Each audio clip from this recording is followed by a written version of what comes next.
প্রথমে কাঁচা বাদামগুলোকে খুব ভালো করে ভেজে তার খোসা ছাড়িয়ে আলাদা করে রাখবো। একটা পেঁয়াজকে কেটে সেটা নুন দিয়ে একটু ভেজে নেব। 2 চামচ পোস্ত এবং 2টো কাঁচা লঙ্কাকে খুব ভালো করে বেটে নিয়ে তার মধ্যে দিয়ে দেবো সেই পেঁয়াজ ভাজাটা এবং বাদামগুলো। সেগুলোকে খুব ভালো করে বেটে নিয়ে সেদ্ধ করে রাখা ডিমে 2 ভাগ করে কেটে তাতে নুন, হলুদ এবং গোলমরিচের গুঁড়ো দিয়ে এগুলোকে তেলে হালকা করে ভেজে, তাতে কিন্তু ডিমের কুসুমগুলো বেরিয়ে যাওয়ার কোনো চান্স থাকবে না। তারপরে সবকিছু ভাজা হয়ে গেলে ওই বাটা মশলাগুলোতে একটা টিফিন কৌটোতে নিয়ে বেশ ভালো করে জল দিয়ে গুলে নিতে হবে।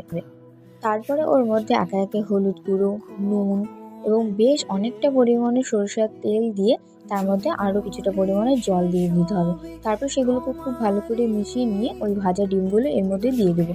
তার উপরে এর উপর দিয়ে দেবো আমি কিছুটা ধনেপাতা, আরও কিছুটা সরষের তেল আর লঙ্কা। ব্যাস এগুলো দিয়ে জলে বেশ 15 থেকে 20 মিনিট ভাপিয়ে নিলেই রেডি আমাদের বাদাম দিয়ে ডিম ভাপা। কেমন লাগলো জানিও ভিডিওটা।